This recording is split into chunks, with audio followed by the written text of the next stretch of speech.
Synopsis of the seventh tablet returned to the Abzu, Adamu, and Ti-Amat bear children Earthlings proliferate, working in the mines and as servants Enlil's grandchildren. The twins Utu and Inanna are born. Anunnaki couples bear other offspring on Earth. Climate changes cause hardships on Earth, and on Lahmu Nibiru's orbital nearing is accompanied by upheavals. Enki and Marduk explore the moon. Find it inhospitable. Enki determines the constellations and celestial time. Bitter about his own fate, Enki promises supremacy to Marduk. Anu gives command of a new spaceport to Utu. Not to Marduk. Enki encounters and mates with two Earthling females. One bears a son, Adapa, the other a daughter, Titi. Keeping his parenting a secret, Enki raises them as foundlings. 113. Adapa, highly intelligent, becomes the first civilized man. Adapa and Titi mate, have two sons, Cain and Abael. The seventh tablet to the Abzu, away from the Eden, let them be expelled. So did Enlil the command decree. From the Eden to the Abzu, Adamu and Ti-Amat were expelled. In an enclosure among the trees, Enki them placed. To know each other he left them. With joy did Enki see what Ninja Zita had done come to be. With child Ti-Amat was frolicking. Ninma came the birth-giving to watch. A son and a daughter, twins, to the earth beings were born. With wonderment did Ninma and Enki watch the newborns. How they grew and developed was a marvel. Days were as months. Months to earth years accumulated. By the time Adamu and Ti-Amat had other sons and daughters, the first ones were by themselves procreating. Before one Shar of Nibiru had passed, the Earthlings were proliferating. With understanding were the primitive workers endowed. Of commandments they were comprehending. To be with the Anunnaki they were eager. For food rations they toiled well. Of heat and dust they did not complain. Of backbreaking they did not grumble. Of the hardships of work the Anunnaki of the Abzu were relieved. The vital gold to Nibiru was coming. Nibiru's atmosphere was slowly healing. Earth mission to the satisfaction of all was proceeding. Among the Anunnaki, those who from heaven to earth came, there was also espousing and procreation. The sons of Enlil and Enki, from sisters and half-sisters, from healing heroines, took spouses. 114. To them on earth sons and daughters were born. Though by the life cycles of Nibiru were they endowed, by earth cycles were they quickened. Who on Nibiru in diapers would still be, on earth became a child. Who on Nibiru began to crawl, when on earth born was running around. Special joy there was when Ninanna and Ningal twins were born. A daughter and a son they were. Inanna and Utu by Ningal they were named. With them, a third generation of Anunnaki on earth was present. For the offspring of the leaders, tasks were allocated. Some olden chores were divided. Easier among the offspring they were made. To the olden chores, new tasks were added. Upon the earth the warmth was rising. Vegetation flourished. Wild creatures overran the land. The rains were heavier. Rivers were gushing. Abodes repairing needed. Upon the earth the heat was increasing. The snow-white parts to water were melting. The bars of the seas the oceans were not containing. From the depths of the earth volcanoes were fire and brimstones belching. The grounds were trembling. Each time the earth was shaking. In the lower world, the snow-white-hued place, the earth was grumbling. At the tip of the Abzu, Enki a place for observing established. To his son Nergal and his spouse Ereshkigal command thereof he entrusted. A thing unknown, an untoward thing, thereunder is brewing. Nigal to his father Enki said. In Nibiru, the place of the bond heaven-earth, Enlil the heavenly circuits was watching. By the MEs of the tablets of destiny's celestial motions he was comparing. There is turmoil in the heavens. Enlil to his brother Enki said. From the planet Lahmu, the place of the way station, Marduk to Enki his father was complaining. 115. Strong winds are disturbing, annoying dust storms they are raising. So Marduk to his father Enki words was beaming. In the hammered bracelet, turmoils are occurring. Upon the earth, brimstones from the skies were falling. Pitiless demons havoc causing. Violently the earth they approached. Into flaming fires in the skies they were bursting. In a clear day darkness they were causing. With storms and evil winds they raged around. Like stony missiles the Earth they were attacking, Kingu, Earth's moon, and Lahmu too by these havocs were afflicted. The faces of all three with countless scars were covered. Enlil and Enki to Anu the king urgent words were beaming. Nibiru's savants they alerted. The Earth and the moon and Lahmu a calamity unknown are facing. From Nibiru the savants were responding. Their words the leaders' hearts were not calming. In the heavens the family of the sun were taking stations. The celestials of whom Earth is the seventh in a row were choosing places. In the heavens Nibiru was approaching. The sun's abode it was nearing. By the seven, in a row arraigned, was Nibiru distracted. The path through the hammered bracelet it was missing. From the bracelet bits and pieces it has been displacing. Bereft of the celestial bar, Lahmu with Mummu near the sun were crouching. In the heavens Lahmu her glorious dwelling place was abandoning. Toward Nibiru the heavenly king she was attracted. A queen of heaven she wished to be. To quell her, Nibiru from the celestial deep a monstrous demon made appear.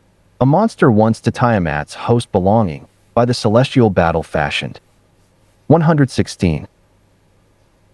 From the celestial deep made its way, by Nibiru was it from slumber awakened. From horizon to the midst of heaven like a flaming dragon it was stretched. 1 league was its head, 50 leagues in length it was. Awesome was its tail. By day the skies of earth it darkened, by night upon the face of the moon a spell of darkness it cast. To her brothers, the celestials, Lahmu for help was calling. Who will the dragon obstruct? Who will stop and kill it? She was asking.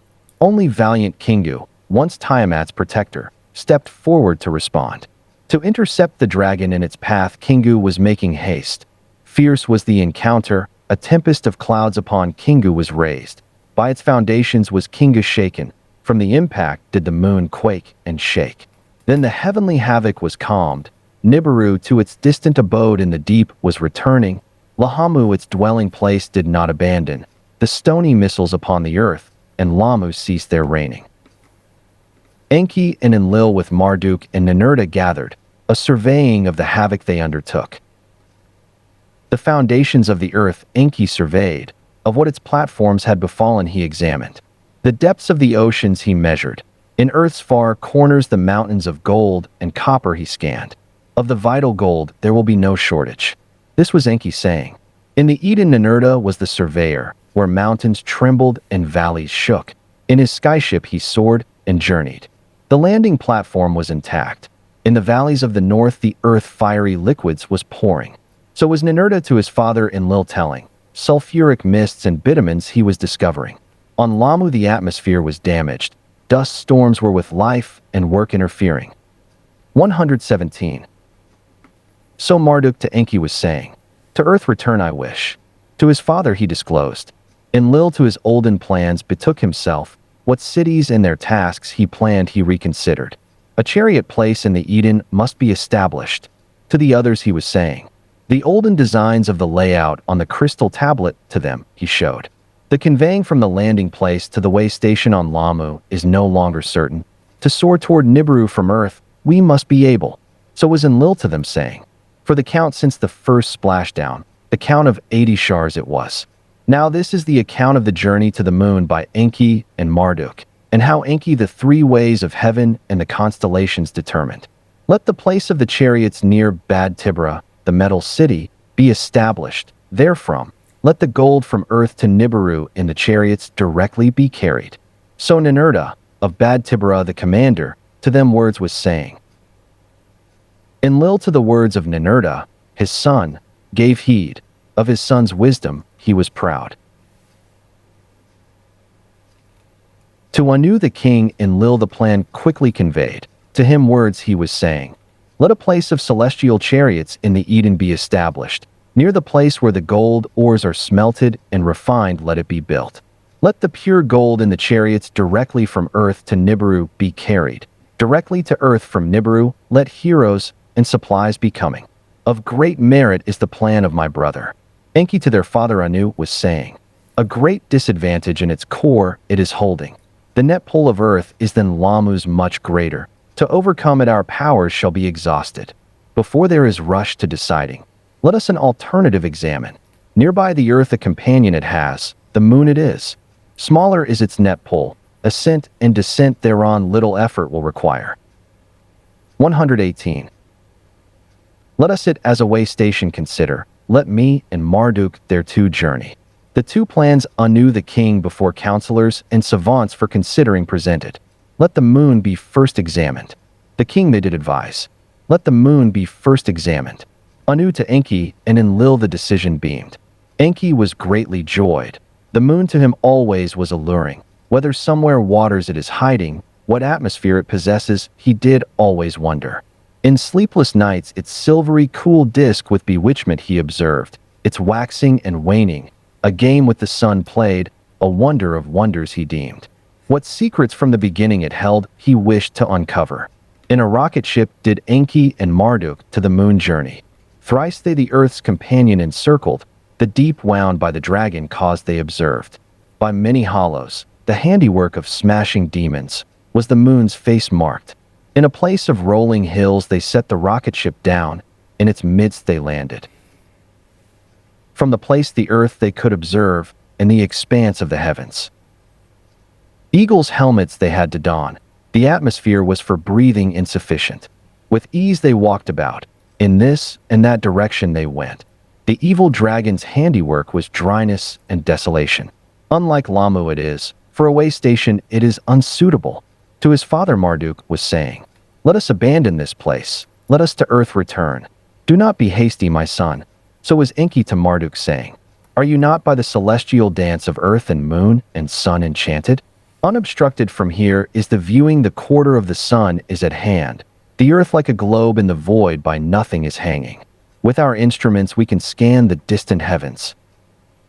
119. The handiwork of the Creator of all in this solitude we can admire. Let us stay, the circuits observe, how the moon circles the earth, how the earth its circuits around the sun is making. So Enki, by the sights agitated, to his son Marduk was saying. By his father's words Marduk was persuaded. In the rocket ship they made their dwelling. For one circuit of earth, for 3 circuits on the moon they remained.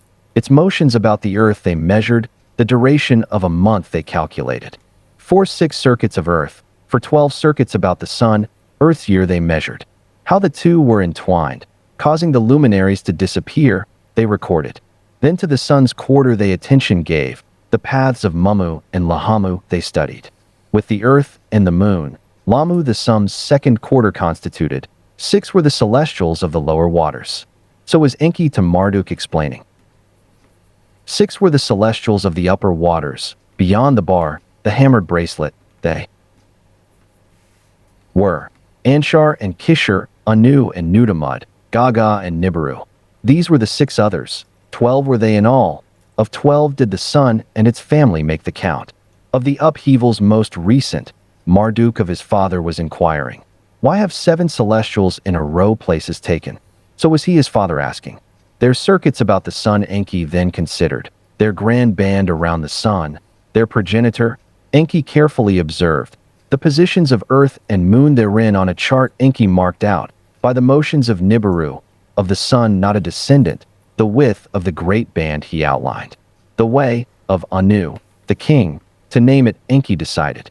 In the expanse of the deep heavens, the stars did father and son observe. By their proximities and groupings was Enki fascinated. 120. By the circuit of the heavens, from horizon to horizon, he drew images of 12 constellations. In the great band, the way of Anu, one each with the sun's family of 12 he paired. To each one he designated a station, by names they were to be called. Then in the heavens below the way of Anu, whence Nibiru the sun is approaching, a band-like way he designed. The way of Enki he it designated. To it 12 constellations by their shapes he also allotted. The heavens above the way of Anu, the upper tier, the way of Enlil he called. Therein too the stars into 12 constellations he assembled. 36 were the stars' constellations, in the 3 ways were they located. So will the earth's position designated as around the sun it travels. The start of the cycle, of celestial time the measure, Enki to Marduk indicated. When on earth I had arrived, the station that was ending by me the station of the fishes was named. the one that followed after my name title, he of the water, I called. So Enki, with satisfaction and pride to his son Marduk, was saying, your wisdom the heavens embraces, your teachings any own understanding extend, but on earth and on Nibiru, knowledge and rulership are separated. So did Marduk to his father say, my son, what is that you do not know? What is it that you are missing? To him Enki was saying, the secrets of the heavens, the secrets of the earth with you have I shared. Alas, my father, Marduk was saying. There was agony in his voice. When the Anunnaki and the Abzu the toil ceased, and the primitive worker you set to fashion, not my mother but Ninma, the mother of Ninurta, to assist you was summoned, not I but Ninja Zita, of me the younger, to help you was invited. With them, not with me, your knowledge of life and death did you share. 121.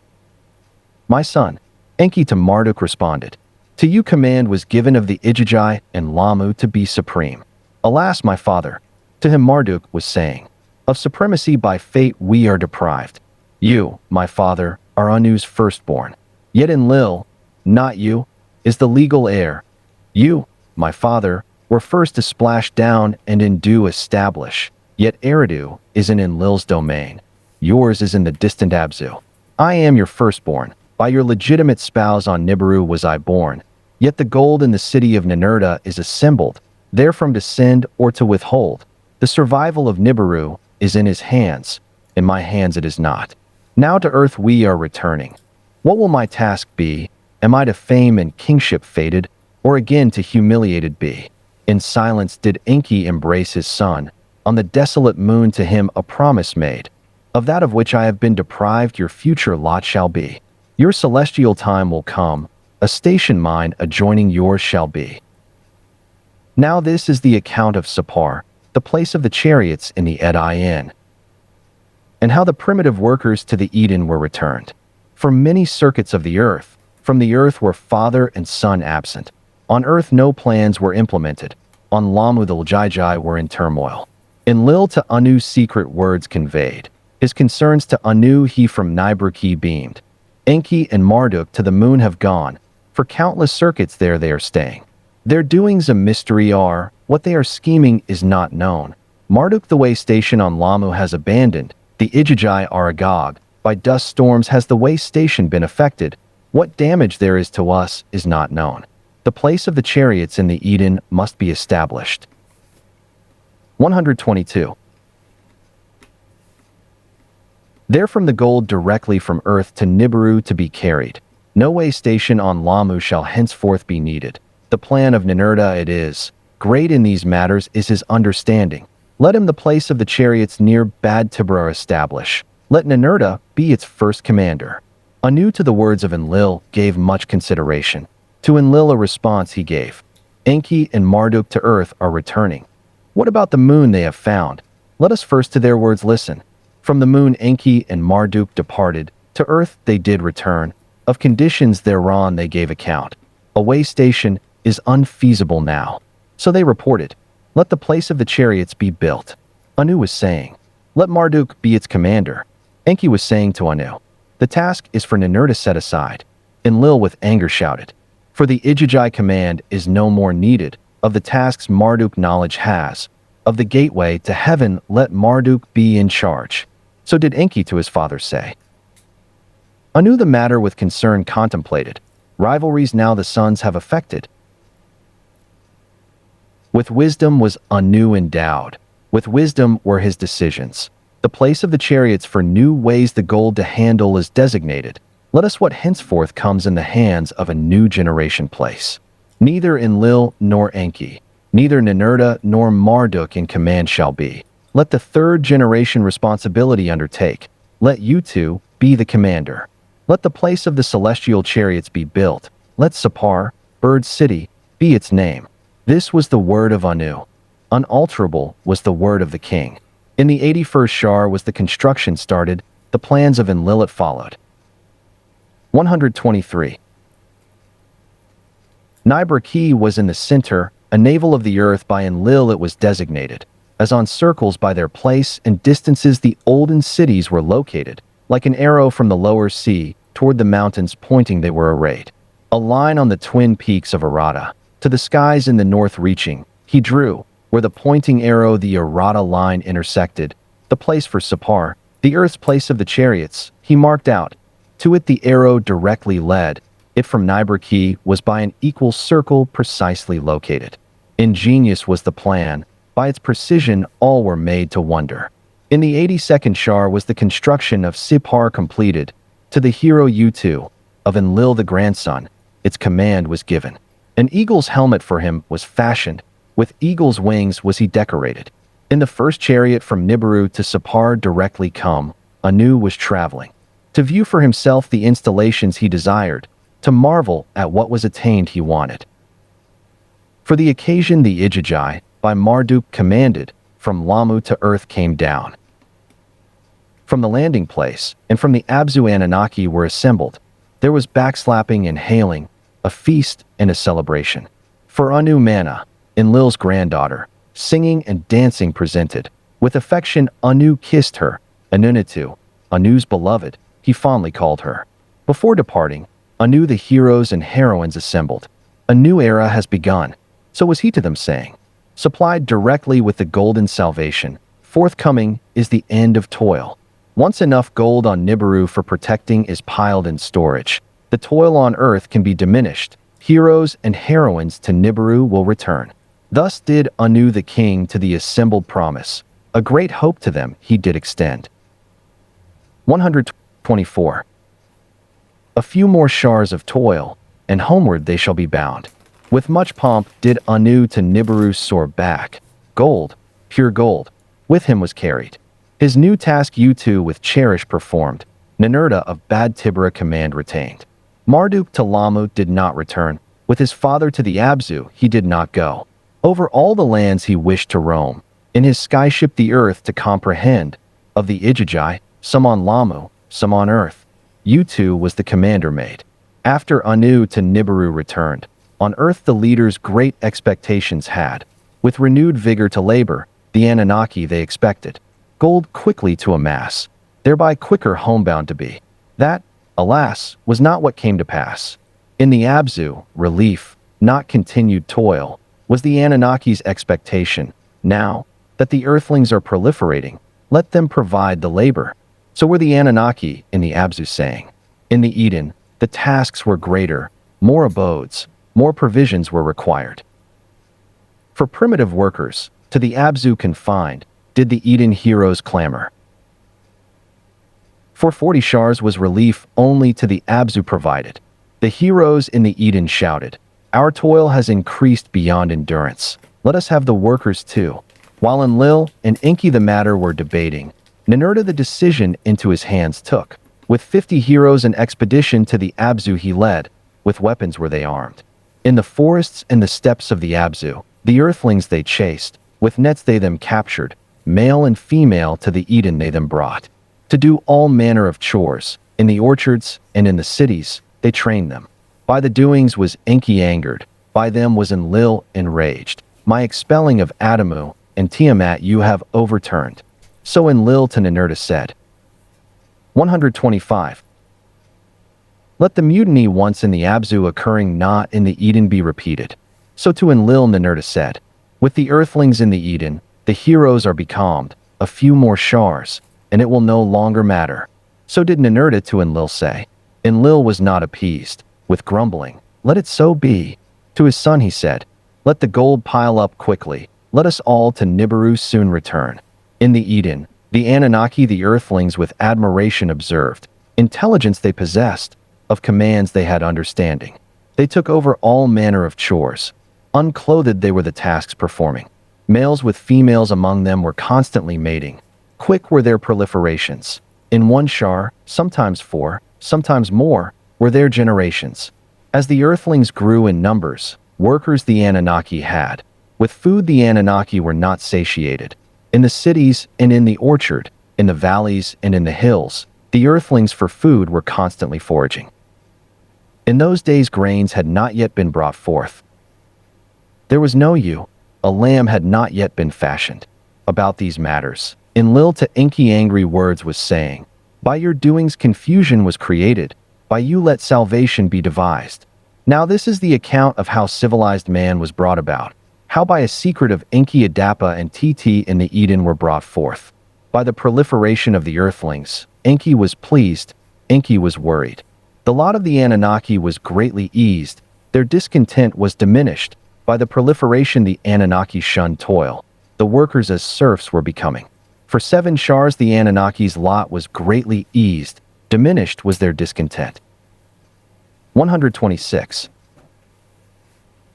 By the proliferation of the Earthlings, what by itself was growing for all insufficient was. In 3 more shars of fish and fowl there was a shortage. What by itself grows Anunnaki and Earthlings did not satiate. In his heart, Enki a new undertaking was scheming. To create a civilized mankind in his heart, he conceived. Grains that are sown by them to be cultivated. Ewes that become sheep, let them shepherd. In his heart, Enki a new undertaking was scheming. How this to attain he contemplated. The primitive workers in the Abzu he for this scheme observed. The Earthlings in the Eden, in the cities, and in the orchards he considered. What could for the tasks make them suited? What by the life essence has not been combined? The offspring of the Earthlings he observed. An alarming matter he noticed. By their repeated copulations, back toward their wild forebears they were degraded. Enki in the marshlands looked about. On the rivers he sailed and observed. With him was only Ti-Amat, his vizier, whose secrets kept. On the river's bank, bathing and frolicking Earthlings he noticed. 2 females among them were wild with beauty, firm were their breasts. Their sight the phallus of Enki caused to water, a burning desire he had. Shall I not kiss the young ones? Enki his vizier Ti-Amat was asking. I the boat will hither row, kiss the young ones. Ti-Amat to Enki was saying. The boat thereto Ti-Amat directed. From the boat to dry land Enki stepped. A young one to him Enki called. A tree fruit she to him offered. Enki bent down. The young one lie embraced. On her lips he kissed her. Sweet were her lips. Firm with ripeness were her breasts. Into her womb he poured his semen. In a mating he knew her. Into her womb she took the holy semen. By the semen of the Lord Enki she was impregnated. 127. The second young one to him Enki called. Berries from the field she him offered. Enki bent down. The young one he embraced. On her lips he kissed her. Sweet were her lips. Firm with ripeness were her breasts. Into her womb he poured his semen. In a mating he knew her. Into her womb she took the holy semen. By the semen of the Lord Enki she was impregnated. With the young one stay, whether pregnancies come about ascertain. So was Enki to his vizier Ti-Amat saying. Ti-Amat by the young one sat down. By the 4th count their bulges appeared. By the 10th count, the 9th having been completed, the first young one squatted and birth gave. By her a male child was born.